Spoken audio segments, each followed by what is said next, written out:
우리는 지난 주일에 오후 4시에 예배를 드렸습니다. 평소보다 1시간 늦게 예배가 시작된 겁니다. 예배 시간이 늦어진 것은 이 예배당을 소유하고 있는 이렇게 독일 교회가 지난 주일만 특별한 행사가 있어서 2시 30분까지 예배당을 좀 사용했으면 좋겠다라고 우리에게 연락을 줬기 때문입니다.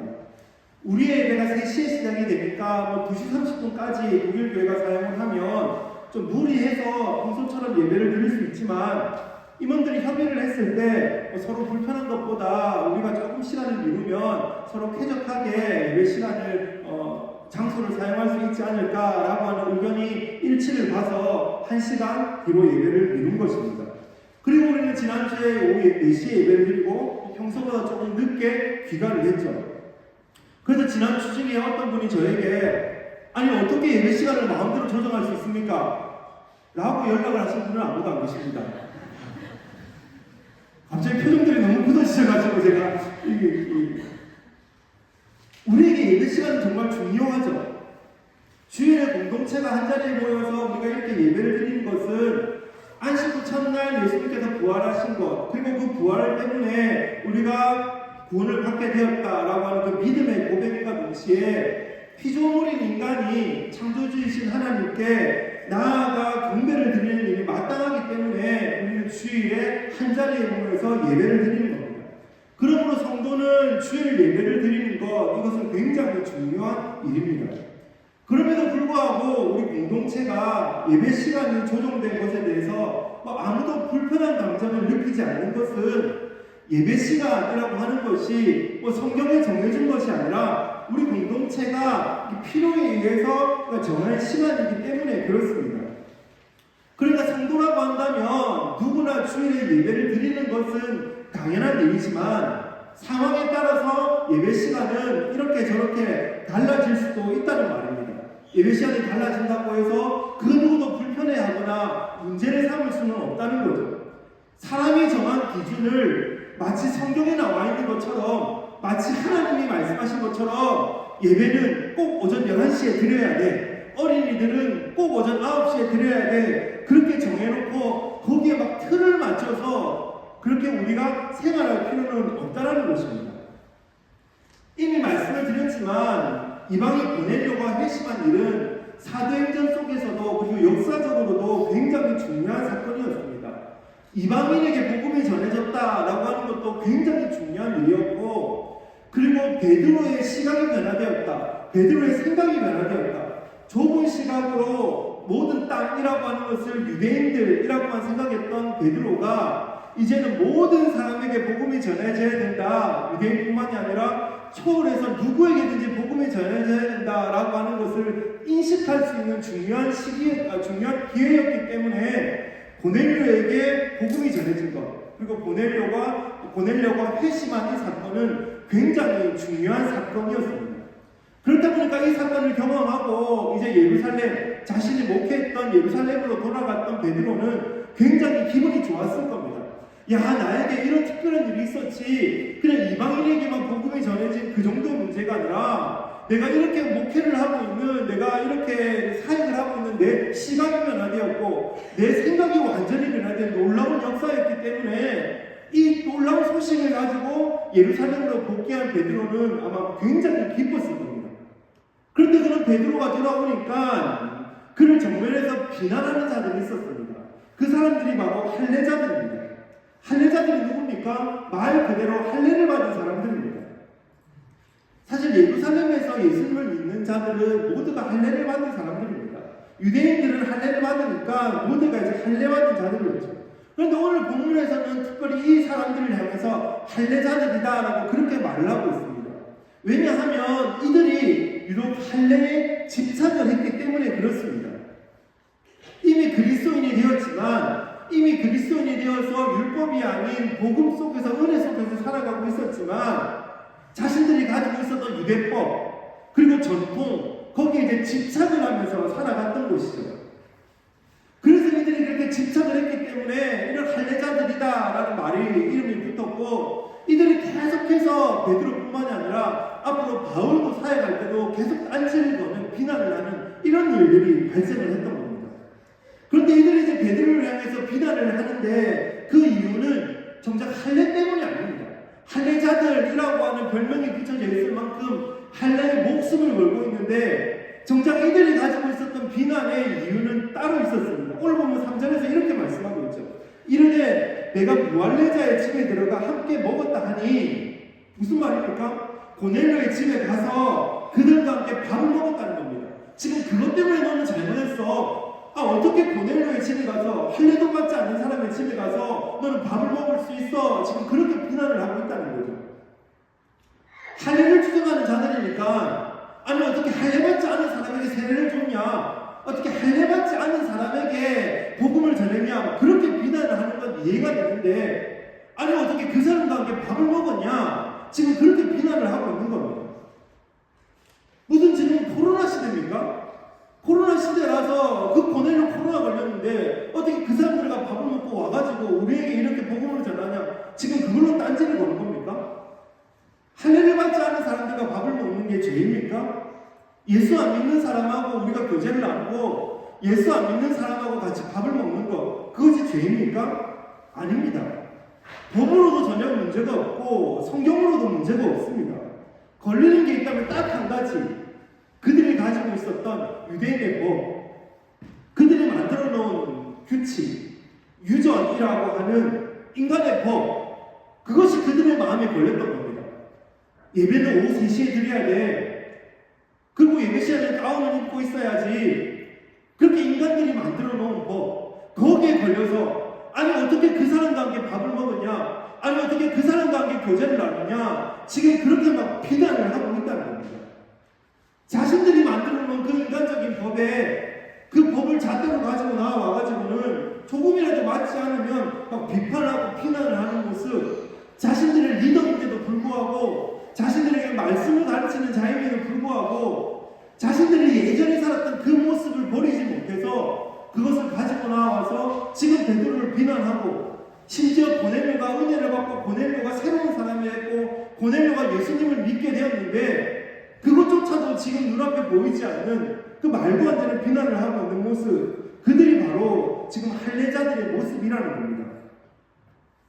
그래서 그렇게 찾아온 자들에게 베드로가 어떻게 합니까? 4절 말씀입니다. 베드로가 그들에게 이 일을 차례로 설명하여 어떻게 하죠? 차례대로 설명을 하고 있습니다. 마치 생떼를 쓰는 것처럼 비난하는 할례자들을 향해서 베드로는 설명을 했다 이렇게 말씀하고 있습니다. 차례대로 설명했다라고 얘기를 하는데 차례대로라고 하는 것은 논리적으로 설명을 해줬다라고 하는 겁니다. 그들에게 일어난 일, 고넬료에게 일어나고 자신에게 일어난 그 일들을 차근차근 설명해 줬다는 겁니다. 그게 오늘 읽지 않았지만 오늘 본문 속에 나와 있습니다. 따라서 베드로가 한 이 설명이라고 하는 것, 차례대로 설명했다라고 하는 이 말씀을 통해서 오늘 이것이 우리에게 주는 교훈이 무엇인지를 좀 오늘 묵상을 해봤으면 좋겠습니다. 첫 번째로 우리가 생각해 볼 수 있는 것은 베드로는 이 설명을 통해서 상대에게 시간과 에너지를 투자했습니다.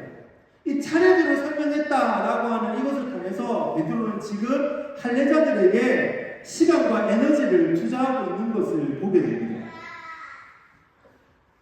지금 상대는 베드로에게 야 너는 무조건 잘못했어, 너는 잘못했어 막 그렇게 다가옵니다. 전혀 성경과도 관련 없는 얘기를 가지고 마치 큰 잘못을 한 것처럼 막 대들고 있다는 겁니다. 그런데 한번 생각을 해보십시오. 베드로가 어떤 사람입니까? 사복음서, 마태복음, 마가복음, 누가복음, 요한복음에 나오는 그 베드로는 굉장히 충동적인 사람입니다. 얼마나 충동적이냐면 예수님을 잡으러 오는 그 사람, 그 말고의 길을 잘라버렸던 사람, 그 사람이 바로 베드로죠. 너무나 충동적이었기 때문에 사리분별을 할 수 없고 그냥 눈에 보이는 대로 그냥 행동하고 말하고 그냥 그렇게 따라갔던 사람, 그 사람이 베드로입니다. 충동적인 베드로를, 충동적인 배우자를 두신 분 계십니까? 아니면 내 주변에 있는 사람이 너무나 충동적이다, 네 친구가 충동적이다, 우리 보스가 충동적이다, 그런 분 계십니까? 자신의 생각과 다른 얘기를 하고 때로는 자신이 공격받는다라고 하는 느낌이 들면 그 사람은 독재자처럼 변해버립니다. 충동적인 사람들에게 가가지고 반대되는 이야기를 하고 때로는 공격적인 이야기를 하면 그 사람이 독재자로 변해버리죠. 계약이 어디에 있고 뭐 설명이 어디에 있습니까? 내가 해라는 대로 해. 내가 이미 말했잖아. 사람들은 그렇게 변해버릴 수밖에 없습니다. 상대를 향해 윽박을 지르거나 권위로 눌려버립니다. 그래서 우리의 보스가 충동적인 사람이면 회사에서 굉장히 힘들죠.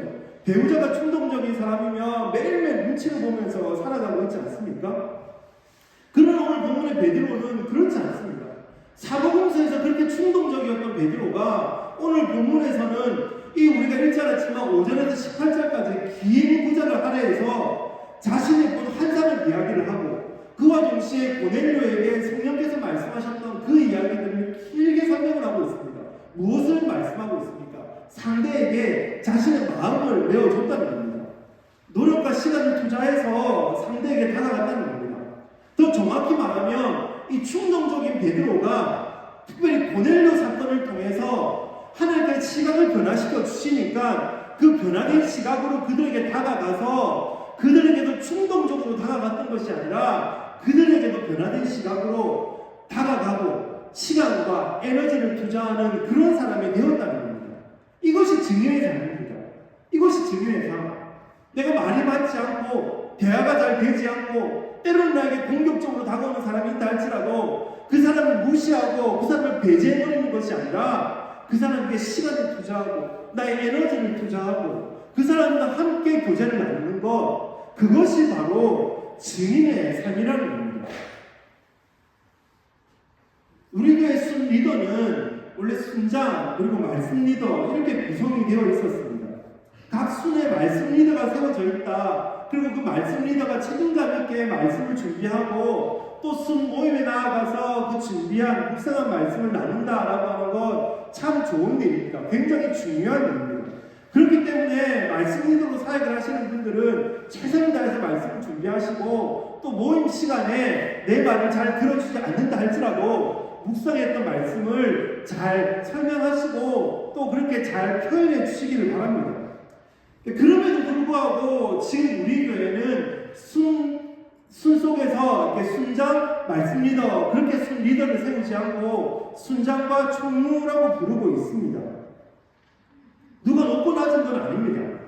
그러나 순이라고 하는 것이 뭐 흩어진 교회, 그리고 가정에서 모이는 교회, 무엇보다 성경에서 가정이 교회라고 하고 또 교회가 가정이라고 하는, 그래서 에덴 동산의 모습이 가정이기도 했고 교회이기도 했던 그 모습을 우리에게 설명하고 있기 때문에 순이 그런 모습이었으면 좋겠다. 그래서 순 리더가 아빠, 엄마의 모습으로 다가가고 또 그런 공동체가 되었으면 좋겠다. 그런 마음으로 순장, 총무라는 이름을 가지고 우리 교회는 나아가고 있습니다. 또 한 가지 이유가 있다면, 순장과 총무라고 부르는 또 한 가지 이유가 있다면 순이라고 하는 것이 나가고 싶은 방향이 있기 때문입니다. 우리 교회의 순은 관계 중심의 소그룹입니다. 모여서 예배만 드리는 구역이나 아니면 모여서 성경 공부만 하고 흩어지는 다락방 그런 형태가 아니라 유기적으로 움직이는 관계 중심의 소그룹, 관계 중심의 교회, 그것이 바로 우리가 나아가는 순의 모습입니다.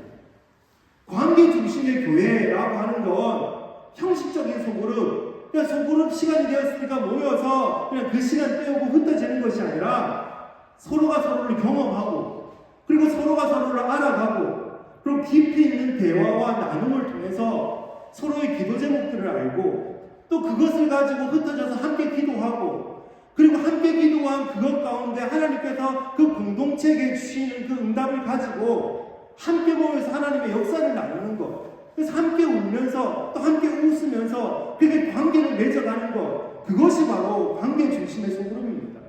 그것을 우리는 원하기 때문에 말씀의 리더라고 하는 이름보다 그냥 아빠, 엄마의 그런 모습들, 가정의 모습들, 교회의 모습으로 우리는 나아가고 있는 겁니다. 저는 어려서부터 한 교회만 출석을 하고 그리고 시간이 지나고 바로 사역을 나갔기 때문에 사실 평신도로서 새로운 교회에 가서 그 공동체의 일원이 되었을 때 느끼는 불편함에 대해서는 사실 저는 느껴본 적은 없습니다. 처음 사역을 나갔을 때 그냥 뻘쭘한 모습이 있어서 괜히 사역 나왔나 모교에서 평생 살 걸 그런 생각은 잠시 해봤지만 그렇다 그래서 뭐 사역지로 갔기 때문에 저를 홀대하거나 누구세요? 뭐 그렇게 얘기하신 분은 없습니다. 그냥 제가 그냥 처음 가서 어색함이 있어서 그렇지 불편함을 느꼈던 적은 없습니다. 그러나 제 친구들을 통해서, 때로는 지인들을 통해서, 때로는 성도들을 통해서 자신의 경험을 나눌 때, 아, 저럴 때는 정말 불편할 수 있겠구나라고 하는 것들을 간접적으로 들었던 경험은 있습니다.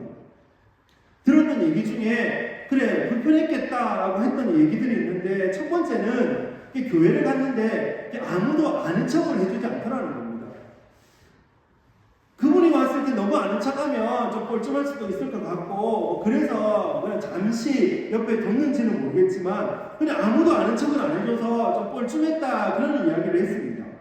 혹시 오늘도 우리 주변에 처음 보시는 분, 잘 모르시는 분이 있으면 저 사람 진천지 아닌가? 그렇게 생각해 보지 마시고 그냥 먼저 가셔서 인사 나눠주십시오.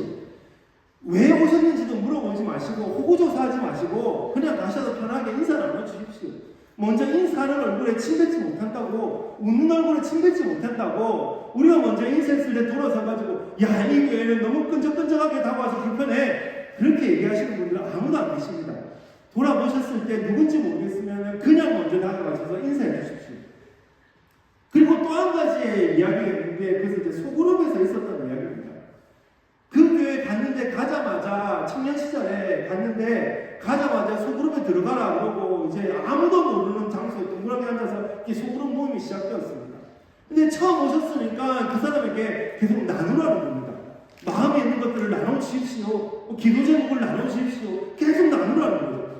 아니, 처음 보는 사람들인데, 처음 왔는데 이제 처음 와가지고 이름도 모르고 누군지도 모르는데 계속 마음에 있는 것들을 나누려고 하니까 그런 사람들이야 신나서 막 나누겠지만, 사실은 웬만한 멘탈 가지고는 그 둥글게 앉아가지고 여섯 명 앉아있는데 자신의 마음을 나누고 내 기도 제목을 나누고 내 고민을 나누는 것은 쉬운 일이 아닙니다. 그러니까 할 말이 없으니까 더 나누지 못하고 가만히 있으니까 자꾸 나누라고 그러고, 나눌 수도 없고 안 나눌 수도 없고 굉장히 오픈 소그룹이 되었다, 그런 이야기를 들은 적이 있습니다. 서로는 관계가 되어야 진짜 기도 제목을 나눌 수 있습니다. 관계가 되어야 가족 같은 공동체가 될 수 있습니다. 관계가 되어야 삶의 나눔이 이루어지는 겁니다. 아무리 소그룹이라고 모이고 아무리 우리 공동체라고 모여도 관계가 되지 않으면 그 다음 단계는 나아갈 수 없는 겁니다. 제가 한국에서 사역을 할 때 중등부를 담당하고 있었는데, 한 평일 오후 4시쯤 되면 일주일에 몇 번씩 저에게 전화를 하는 아이들이 있었습니다. 중2병이라고 하는 굉장히 무서운 병을 앓고 있었던 아이들인데, 사춘기에 들었다, 이제 그 뜻입니다. 갑자기 너무 심각한 표정을 짓지 마시고, 전화를 받으면 하는 얘기가, 목사님, 우리 롯데리아에 있는데 여기로 오세요, 그런 얘기입니다. 그냥 늘 하는 얘기가, 전화하면 우리 롯데리아에 있는데 여기로 오세요. 걔들 왜 저를 모르겠습니까? 오늘 목사님께 맛있는 거 사드리자 그래가지고 감자튀김 잔뜩 사놓고 목사님 올 때까지 막 기다리고, 아니면 목사님하고 너무 하고 싶은 이야기가 있어서 학교에서 너무 보고 싶어가지고 학교 끝났으니까 목사님 롯데리아에서 잠깐 만나서 우리 차 한잔 합시다, 그런 의미로 전화했겠습니까? 아닙니다. 햄버거 사달라고 전화하는 거예요. 메뉴는 정해놨는데 돈이 없으니까 목사님 오셔도 계산해 주십시오, 그 얘기 하는 겁니다. 그래서 가면은 특별한 얘기를 하는 것도 아닙니다. 중2병을 앓고 있으니까 자기들끼리 좋다고 떠들고, 내가 앞에 있어도 무의식적으로 막 욕을 하기도 하고, 누구 욕을 하기도 하고, 그러면 저에게 한 대 맞고 그냥 그렇게 그 한두 시간을 보내고 그냥 흩어집니다. 큰 얘기를 하는 것도 아니고, 학교에서 있었던 일이나 고민을 저에게 나누는 것도 아닙니다. 그런데 그 아이들은 한 오후 4시쯤 되면 저에게 전화를 하는 거죠. 왜 전화를 합니까? 관계가 되어 있으니까. 목사님이 전화하면 올 거다. 엄마한테 전화해가지고 롯데리아 오라 했다가 그냥 등짝 스매싱 그냥 당하는데, 목사님에게는 전화하면 오니까, 와서 햄버거 사주니까, 그래서 전화를 하는 겁니다. 그리고 관계가 되어 있으니까 걔들은 햄버거를 먹은 대가로 주일에 교회로 오는 거죠. 햄버거 하나 먹이면 한 3주 정도, 마음 착한 애들은 한 4주까지도 가는 그 놀라운 역사가 햄버거를 통해서 그렇게 나타나는 겁니다. 관계가 이루어져 있으니까 저는 그 아이들에게 시간과 마음을 투자하고, 그 아이들은 또 주일 아침에 잠을 포기하고 교회를 나와오고, 그렇게 이제 서로 관계를 맺어가면서 그 속에서 말씀을 듣고 변화되어가고, 어쩌다 보니까 미안해서 수련회 끌려갔다가 변화받아가지고 인생이 바뀌는 그런 일들이 청소년 사역 가운데 나타나더라는 겁니다. 여러분들에게 그리고 우리 성도님들이 저에게 시간과 에너지를 투자하지 않으면 우리 사이에 관계는 없습니다. 설교자들 회중으로 우리는 주일마다 만나고 그래 오늘 하나님이 우리에게 이런 말씀 주셨지라고 우리는 흩어질 수는 있지만 깊이 있는 목양은 이루어지지 않습니다. 깊이 있는 기도 제목이 나눠지고 그 기도 제목을 가지고 함께 아파하며 함께 울면서 기도하는 그런 일들은 그 우리 가운데 나타나지 않는다는 겁니다. 교사도 순장도 마찬가지입니다. 가르치는 것에만 초점을 맞추는 것이 교사와 순장은 아닙니다. 관계가 먼저 되어야만 말씀이 들리는 겁니다. 어린이들이, 청소년들이, 청년들이 그리고 우리 신원들이 어디에 관심을 두고 있는지 무엇을 필요로 하고 있는지 거기에 먼저 초점을 맞추고 그것을 관찰하고 살피고 그들에게 시간과 에너지를 투자할 때 귀가 열려서 말씀이 들어가고 말씀이 들어가서 인생이 변화되는 것이죠. 우리 모두도 마찬가지 아닙니까? 벽 뒤에 숨어 계시지 마십시오.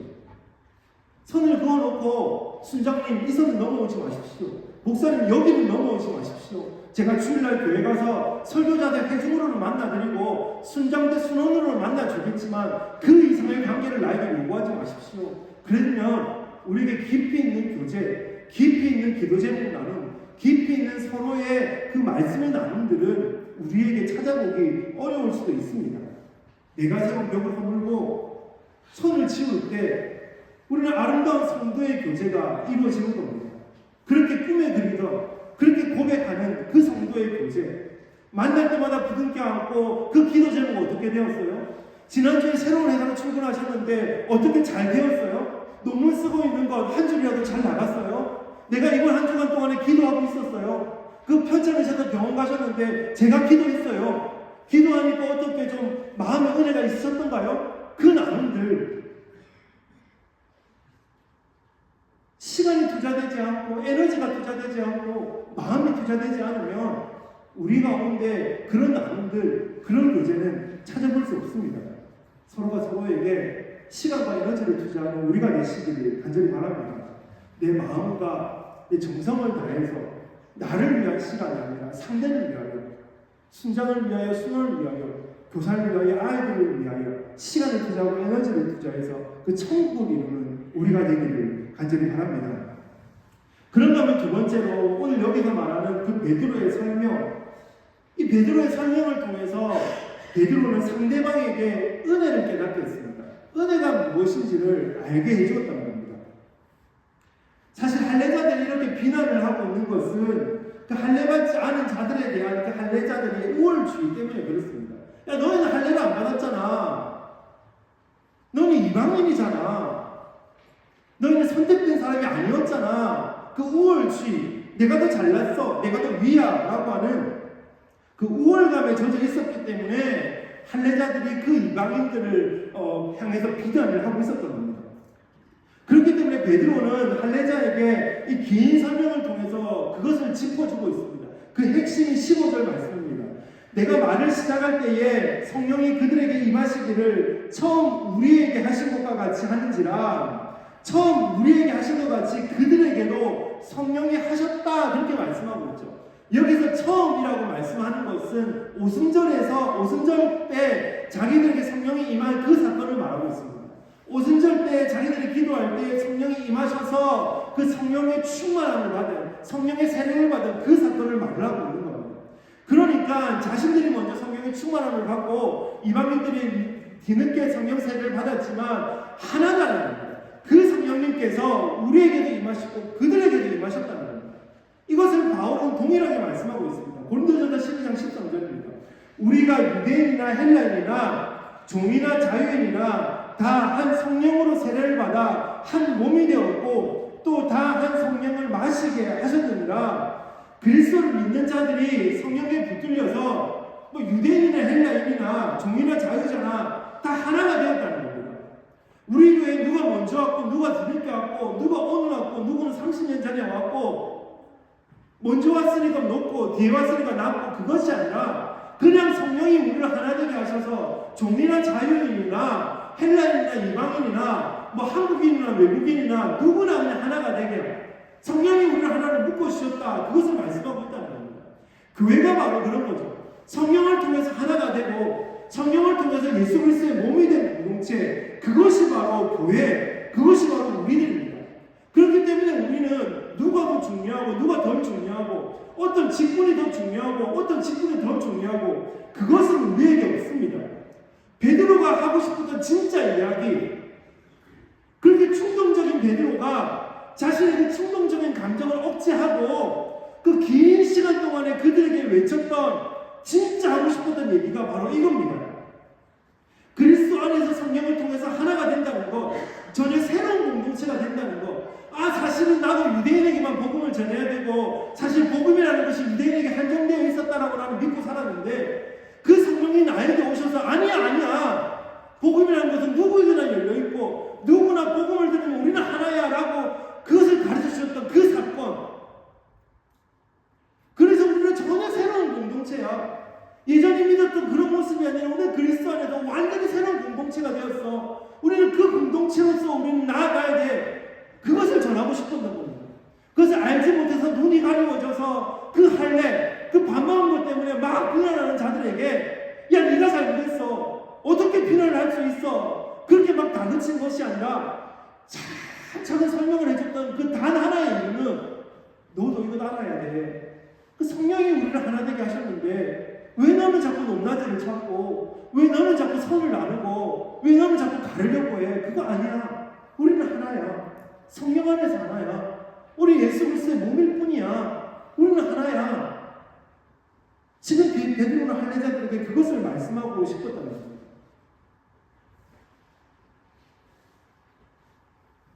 우리 교회는 서리 집사를 세울 때 투표를 합니다. 일반적인 교회는 안수 집사를 세울 때 투표를 하고 서리 집사는 투표를 하지 않습니다. 그냥 당회가 임명을 하죠. 우리로 치면 이제 임원회에서 모여서 이제 임명을 합니다. 그러나 우리 교회는 정관에 따라서 투표를 합니다. 독특하지만 이것이 정관에 들어있다라고 하는 건 우리 공동체에게 이 일이 필요하기 때문에 정관에 들어있는 거겠죠. 그래서 저도 그것이 궁금해서 왜 우리 정관에 이게 들어있을까? 왜 서리 집사를 뽑는데 투표를 할까? 그것을 막 찾아봤는데 사실 언제부터 어떤 이유 때문에 이런 일이 생겼는지에 대해서 정확히 기록되어 있는 것은 없었습니다. 그래서 추측하기로 우리가 잘 아는 것처럼 우리 교회는 학생교회라는 별명을 가지고 있었습니다. 그러니까 학생 중심으로 교회가 움직여졌다는 거죠.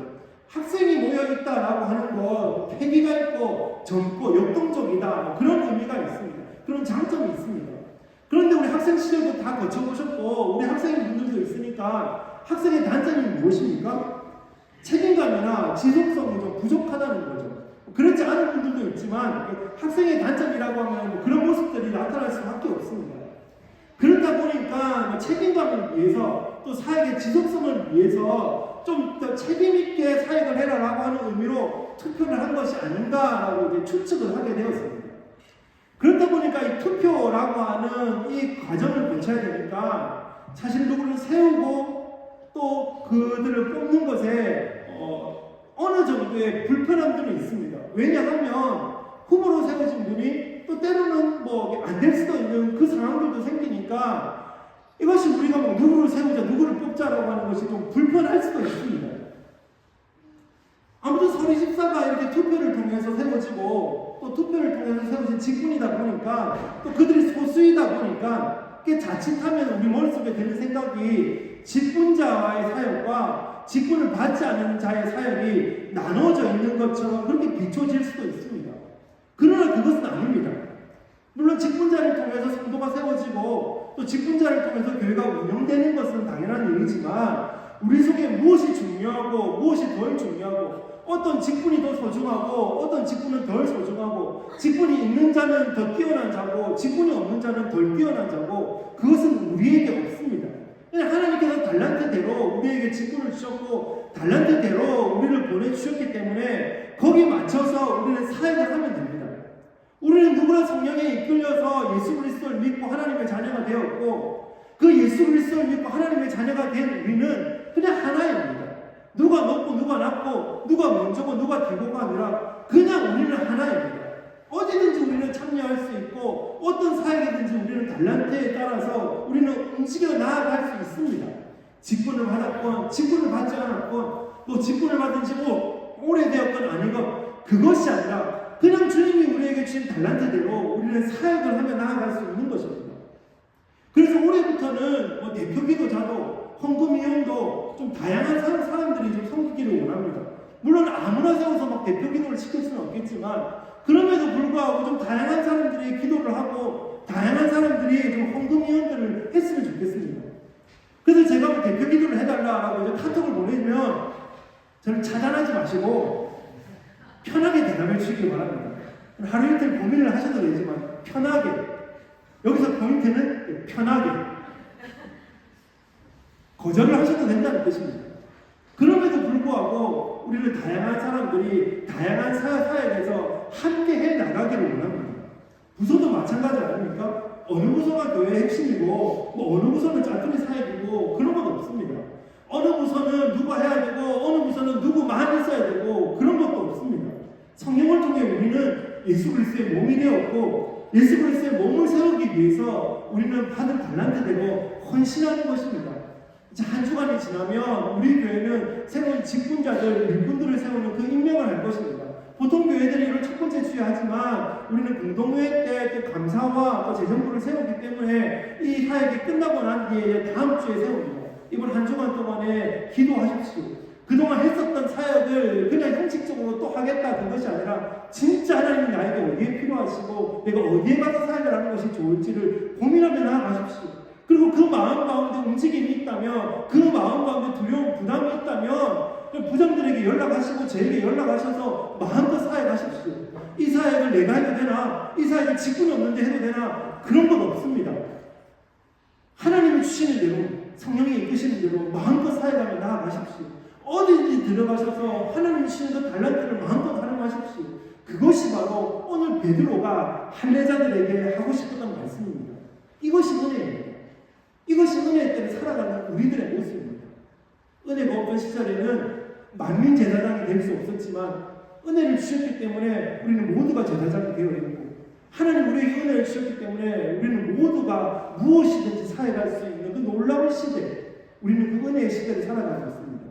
은혜의 시대를 살아가면서 그 은혜의 시대를 까먹고 살아가지 마시고 주님 나에게 은혜를 주셨기 때문에 그 은혜를 기억하면서 어디든지 무엇이든지 하나님 나에게 원하시는 곳에서 마음껏 사역하며 나아가는 복된 우리 공동체가 되시기를 간절히 바랍니다.